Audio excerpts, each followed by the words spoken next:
Hello friends, welcome to the Story Panda. Love on the edge of ഡിവോഴ്സിൻ്റെ അടുത്ത എപ്പിസോഡിലേക്ക് പോകാം. ഫുയാങ് ചാൻ ഓഫീസിൽ പോയിട്ട് വീട്ടിലേക്ക് വരികയാണ്. അപ്പോൾ പെന്നി അവിടെ ഉണ്ട്. പെന്നി അവിടെ ഇരുന്ന് വർക്ക് ചെയ്തുകൊണ്ടിരിക്കുകയാണ്. അപ്പം വന്ന ഉടനെ നേരെ അവളുടെ അടുത്തേക്കാണ് വരുന്നത്. വരുന്ന വഴി കോട്ട് ഊരിയിട്ടാണ് വരുന്നത്. എന്നിട്ട് അവളുടെ അടുത്തേക്ക് വരും. അവളെ ടീസ് ചെയ്യാനെന്നുള്ള രീതിയിലേക്ക് വരും. അപ്പോൾ അവൾ പറയും, മിസ്റ്റർ ഫു, നിങ്ങൾ കോട്ട് എടുത്തിട്ടാട്ടെ. അവൻ തിരിച്ചു പറയും, കോട്ടിട്ടും കൊണ്ട് എങ്ങനെയാണ് കുളിക്കാൻ പറ്റുന്നത്? എന്നിട്ട് അവളുടെ ടേബിളിലിരിക്കുന്ന ആ ഫോൺ എടുത്തിട്ട് പോവാണ്. പോകുന്ന അവൻ വീണ്ടും തിരിച്ചു വന്നിട്ട് അവളോട് ചോദിക്കും, നീ എന്നെക്കുറിച്ച് ആലോചിച്ചിരിക്കുമായിരുന്നോ എന്ന് ചോദിക്കും. അവൻ ഇത്രയും ക്ലോസ് ആയിട്ട് നിൽക്കുന്നത് കൊണ്ട് തന്നെ അവൾ അതിന് മറുപടിയൊന്നും പറയുന്നില്ല. അത് കഴിഞ്ഞ് അവൻ കുളിച്ചിട്ട് വരികയാണ്. അപ്പോഴേക്കും അവൾ അവിടെ ഇരുന്ന് ഉറങ്ങിപ്പോവും വായിച്ച്. അവനാണെങ്കിൽ വന്നിട്ട് അവളുടെ മടിയിരിക്കുന്ന ബുക്കൊക്കെ എടുത്ത് മാറ്റും. എന്നിട്ട് അവളുടെ തലയിൽ ഇങ്ങനെ കിസ് ചെയ്യാണ്. അവൾ ഉറങ്ങിപ്പോയതല്ലേ എന്ന് കരുതി അവളെ കൊണ്ട് ബെഡിൽ കിടത്തും. കുറേ കഴിയുമ്പോഴത്തേക്കും ഫൂയുടെ അമ്മയും ചെന്നുമായിട്ട് അവരുടെ വില്ലയിലേക്ക് വരികയാണ്. അപ്പോൾ ചെന്നാണേൽ അമ്മയോട് പറയുന്നുണ്ട്, ഇപ്പം അങ്ങോട്ടേക്ക് പോകാൻ പറ്റില്ല. അപ്പോൾ അമ്മ ആകെ ദേഷ്യത്തിലാണ്. അമ്മ ദേഷ്യത്തോടെ പറയുന്നുണ്ട്, എനിക്കെന്താ അങ്ങോട്ടേക്ക് പോകാൻ പറ്റാത്ത, എൻ്റെ മോൻ്റെ വീടല്ലേ ഇത്. ആ പെണ്ണ് അവളാണെങ്കിൽ ഇപ്പോഴും ഇവിടെ തന്നെയാണ് താമസിക്കുന്നത്. എനിക്കതെങ്ങനെ സഹിക്കാൻ പറ്റും? ഇന്ന് അവളെ ഞാനൊരു പാഠം പഠിപ്പിക്കുന്നുണ്ട്. അപ്പോൾ ചെന്നാണേൽ അമ്മയോട് പറയുന്നുണ്ട്, ഇല്ല, അവളിവിടെ താമസിക്കുന്നില്ല, ജസ്റ്റ് ചെന്നുമായിട്ട് വർക്ക് ചെയ്യുന്നതേ ഉള്ളൂ. അപ്പോൾ അമ്മ പറയും, ഞാൻ ഇന്നലെ ജനിച്ചതൊന്നും അല്ല, അവളുമായിട്ട് ജസ്റ്റ് വർക്ക് ചെയ്യുന്നത് മാത്രമേ ഉള്ളൂ എങ്കിൽ അവളെന്തിനാ ഇത്രയും ലേറ്റായിട്ട് ഇവിടെ തന്നെ താമസിക്കുന്നത്? അവൾക്ക് അവളുടെ വീട്ടിൽ പോക്കവിടെ. അപ്പോൾ അമ്മയുടെ ഈ സൗണ്ട് ഉറങ്ങിക്കിടന്ന് അവൾ കേൾക്കുകയാണ്. അവൾ ഉറക്കത്തിൽ നിന്ന് പെട്ടെന്ന് ഞെട്ടി എഴുന്നേക്കും. അപ്പോൾ ചെന്നൻ്റെ സൗണ്ടും കേൾക്കുന്നുണ്ട്. ചെന്ന മാക്സിമം പറഞ്ഞു നോക്കുന്നുണ്ട്, ഇല്ല, ഇത് വർക്കിന് വേണ്ടിയിട്ട് മാത്രമാണ്. അപ്പോൾ അമ്മ പറയുന്നു, ഇല്ല, എനിക്കറിയണം, ഇത് ആരാണ് ഈ ഡിസൈനർ, ഇത് ഏത് പെണ്ണാണ് ഇവിടെ നിന്ന് താമസിക്കുന്നത്, അവൾക്ക് അത്രയും ധൈര്യമുണ്ടോ എന്നൊക്കെ പറയുന്ന സൗണ്ട് ഇപ്പം ഇനി മോളെന്ന് കേൾക്കുകയാണ് കട്ടിലിൽ കിടന്ന്. അപ്പോൾ അവളുടെ അമ്മ വന്ന് നോക്കുമ്പോൾ ഇവളാണ് ഷെങ്മിയാൻ എന്നറിയുമല്ലോ പെട്ടെന്ന്. അവൾ അങ്ങോട്ടും ഇങ്ങോട്ടെങ്കിലും ഒളിക്കാനായിട്ട് നോക്കുകയാണ്. ബെഡ്ഷീറ്റിന് അടിയിലോട്ടൊക്കെ നോക്കുന്നു, എവിടെ കയറി ഒളിക്കട്ടെ എന്ന്. നേരെ നോക്കിയപ്പോൾ പാവം ഫു ആണെങ്കിൽ ഒരു കസേരയിൽ ഇരുന്നുറങ്ങുകയാണ്. അവൾക്ക് അങ്ങനെ ഒരു ഐഡിയ തോന്നിയിട്ട് അവളുടനെ അവനെയും വലിച്ചെടുത്ത് ബെഡിൽ കൊണ്ടിട്ടിട്ട് അവൻ്റെ പുറത്ത് കയറി കിടക്കും. എന്നിട്ട് ബെഡ്ഷീറ്റൊക്കെ വെച്ചിട്ട് കവർ ചെയ്ത് മൂടുകയാണ്. അപ്പോൾ അവൻ എന്താ നടക്കുന്നതെന്നൊന്നും മനസ്സിലാവുന്നില്ല. അമ്മ റൂമിലേക്ക് എത്തുമ്പോഴേക്കും അമ്മ വന്ന് നോക്കുമ്പോഴത്തേക്കും ഇവർ കിടക്കുന്നതാണ് കാണുന്നത്. പുറത്തിനായിട്ട് കാല് കാണുന്നുണ്ട്, 2 അല്ല 4. ഇത് കാണുന്ന അമ്മ ആദ്യം പിന്നൊന്നും പറയാൻ നിൽക്കാറുണ്ട് അവിടെ നിന്ന് തിരിച്ചിറങ്ങുകയാണ്. അമ്മ പോയി എന്ന് കാണുമ്പോഴത്തേക്കും പെന്നി ബെഡ്ഷീറ്റൊക്കെ മാറ്റിയിട്ട് ഇങ്ങനെ നോക്കുകയാണ്. അപ്പോഴേക്കും അവനാണെങ്കിൽ അവളെ പിടിച്ച് തിരിച്ചു കിടത്തും. പൂവാണെങ്കിൽ അവൻ്റെ അമ്മ അവിടെ വന്നതൊന്നും ആക്ച്വലി അറിഞ്ഞിട്ടില്ല. അവൻ ഉറക്കത്തിലായിരുന്നു. ഉറങ്ങിയിരുന്നപ്പോഴാണ് ഇവൾ പെട്ടെന്ന് ഇങ്ങനെയൊക്കെ പിടിച്ച് വലിച്ച് ബെഡിലോട്ടിട്ടത്. എന്നിട്ട് ബെഡ്ഷീറ്റ് കൊണ്ട് മൂടിയിട്ട് പെട്ടെന്ന് അങ്ങ് ബെഡ്ഷീറ്റ് മാറ്റിയിട്ട് തിരിഞ്ഞു നോക്കുന്നതൊക്കെയാണ് അവൻ കാണുന്നത്. എന്നിട്ട് അവൻ അവളോട് ചോദിക്കും, എന്താ നീ രക്ഷപ്പെടാൻ നോക്കുകയാണോ? സത്യം പറ, നിനക്കും എന്നോട് ഫീലിങ്സ് ഇല്ലേ? അതുകൊണ്ടല്ലേ നീ ഇങ്ങനെയൊക്കെ ചെയ്യുന്നത്? അതോ ഈ ഹാൻസം ആയിട്ടുള്ള എന്നെ കൺട്രോൾ ചെയ്യാൻ പറ്റാഞ്ഞിട്ട് ഈ ബെഡിലോട്ട് വലിച്ചിട്ടതാണോ? അവൻ്റെ ഈ ഫ്ലർട്ടി ക്വസ്റ്റ്യൻസ് ഒക്കെ ഹാൻഡിൽ ചെയ്യാൻ പറ്റാഞ്ഞിട്ട് പെന്നി അവനെ തള്ളി മാറ്റുകയാണ്. അത് കഴിഞ്ഞ് പിറ്റേ ദിവസമാവും. പെന്നി അവളുടെ ഓഫീസിലാണ്. അവൾ ഈ ഫ്രണ്ടുമായിട്ട് ഇങ്ങനെ മീറ്റിങ്ങിലാണ്. അപ്പോൾ ലിയാങ് പറയുന്നുണ്ട്, നമ്മുടെ ഈ മാസത്തെ അക്കൗണ്ട്സ് എല്ലാം ഞാൻ ചെക്ക് ചെയ്തു, അതിൻ്റെ ഡീറ്റെയിൽഡ് റിപ്പോർട്ട് ഇവിടെയുണ്ട്, നീയും ചെക്ക് ചെയ്തോ? അപ്പോഴേക്കും പുറത്തുനിന്നൊരു സൗണ്ട് കേൾക്കുന്നുണ്ട്. ഫൂയുടെ സൗണ്ടാണ് കേൾക്കുന്നത്. ഫൂ അങ്ങോട്ട് വരുവാണെന്ന് മനസ്സിലാക്കി അവൾ ഉടനെ ഓടിച്ചെന്ന് ലിയാങ്ങിൻ്റെ മടിയിൽ കയറിയിരിക്കും. ഫൂ അവരുടെ ഓഫീസിലേക്ക് വന്ന് നോക്കുമ്പോൾ അവൾ അവൻ്റെ മടിയിലിരിക്കുന്നതാണ് കാണുന്നത്. അത് കാണുമ്പോൾ തന്നെ ഫൂക്ക് ദേഷ്യം വരുന്നുണ്ട്. പെന്നി ഉടനെ അഭിനയിക്കുകയാണ്, ഓ മിസ്റ്റർ ഫൂ, നിങ്ങളിവിടെ വന്നോ? അപ്പോൾ എന്നിട്ട് അവിടെ നിന്ന് മടിയിൽ നിന്ന് എഴുന്നേറ്റ് മാറും. അപ്പോൾ ലിയാങ്ങും പറയുന്നുണ്ട്, ഓ മിസ്റ്റർ ഫൂ, നിങ്ങളിവിടെ വന്നോ, നിങ്ങൾക്ക് എന്തെങ്കിലും സംസാരിക്കാനുണ്ടെങ്കിൽ സംസാരിച്ചോ, ഞാൻ പോയേക്കാമെന്നും പറഞ്ഞ് ലിയാങ് അവിടെ നിന്ന് മാറുകയാണ്. പെന്നി പറയും, ഫൂ, നമുക്ക് എൻ്റെ ഓഫീസിലിരുന്ന് സംസാരിക്കാം, അങ്ങോട്ടേക്ക് പോകാമെന്നും പറഞ്ഞ് അവൾ ഇറങ്ങുമ്പോൾ അവളുടെ കയ്യിൽ പിടിച്ച് അവൻ്റെ അടുത്തേക്ക് അടുപ്പിക്കുകയാണ്. എന്നിട്ട് പറയും, നമുക്ക് ഇവിടെ നിന്ന് തന്നെ സംസാരിക്കാം. അപ്പോൾ പെന്നി പറയും, ഡോക്യുമെൻറ്റ്സ് എല്ലാം എൻ്റെ ഓഫീസിലാണ് ഇരിക്കുന്നത്. അവൾ പിന്മാറാനായിട്ട് നോക്കുമ്പോൾ ഇവൻ വീണ്ടും പിടിച്ചടുപ്പിക്കുകയാണ്. എന്നിട്ട് ചോദിക്കുന്നുണ്ട്, നിനക്കെന്താ ഗിൽറ്റി തോന്നുന്നുണ്ടോ? അവൾ പറയും, ഇങ്ങനെയൊന്നും ചെയ്യല്ലേ, അവനെപ്പോൾ വേണമെങ്കിലും തിരിച്ചു വരാം, അവനിത് കണ്ടാൽ വളരെ മോശമാണ്.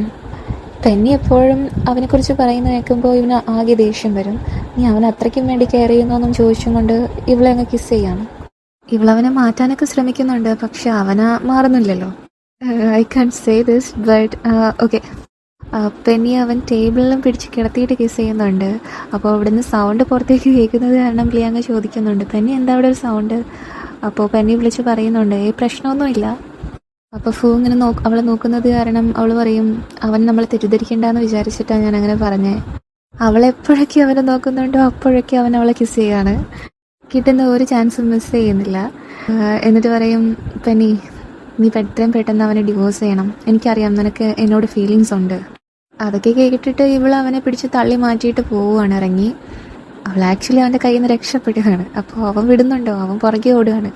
എന്നിട്ട് അവൻ പറയും ഞാൻ നിന്നെ ഡ്രോപ്പ് ചെയ്യാം, ഞാൻ നിന്നെ കൊണ്ടാക്കാം. അപ്പോൾ അവൾ പറയും വേണ്ട, അതിൻ്റെ ആവശ്യമൊന്നുമില്ല. ഇവർ പുറത്തിറങ്ങിയപ്പോഴത്തേക്കും ചിങ്ങ് ഇവർ രണ്ടും പുറത്ത് നിൽക്കുന്നത് കാണുകയാണ്. അപ്പോൾ ചിങ്ങനാകെ ദേഷ്യം വരുന്നുണ്ട്, ജലസീൻ തോന്നുന്നുണ്ട്. ഫൂ ഇവളെ ഇത്രയും കെയർ ചെയ്യുന്നുണ്ടെന്ന് ഞാൻ അറിഞ്ഞിരുന്നില്ല എന്ന് ചിങ്ങ് പറയുകയാണ്. ഇത്രയും നീ ഹാർഡായിട്ട് പ്ലേ ചെയ്യുന്നത് ഒരു ദിവസം നീ റിഗ്രറ്റ് ചെയ്യേണ്ടി വരും എന്നൊക്കെ ചിങ്ങ് പറയുകയാണ്. അത് കഴിഞ്ഞ് ദിവസങ്ങൾ കഴിഞ്ഞു. ഇവിടെ പെന്നയുടെ ഓഫീസ് റൂമിലേക്ക് ലിയാങ് വന്നിരിക്കുകയാണ്. ലിയാങ്ങിൻ്റെ മുഖമൊക്കെ ആകെ ചുമന്നിരിക്കുകയാണ്. അപ്പോൾ പെന്നി ചോദിക്കുന്നുണ്ട്, ലിയാങ് എന്ത് പറ്റി നിൻ്റെ മുഖത്തൊക്കെ? അപ്പോൾ അവൻ പറയും പെന്നി എന്നെ ട്രാപ്പ് ചെയ്തു. അപ്പോൾ പെന്നി ചോദിക്കും എന്ത് പറ്റി? അപ്പോൾ അവൻ ഡീറ്റെയിൽഡായിട്ട് കാര്യങ്ങളൊക്കെ പറയുകയാണ്. ഇവനെ ഒരു ദിവസം ഇവൻ്റെ ഒരു ഓൾഡ് ഫ്രണ്ട് വിളിച്ചിട്ട് ഇവൻ്റെ ജോലിയൊക്കെ ഇങ്ങനെ, ഇവർക്ക് ഡിസൈനിങ് ആണല്ലോ, അപ്പോൾ പുതിയ ക്ലയൻസിനെയൊക്കെ മീറ്റ് ചെയ്യണം, പരിചയപ്പെടണം.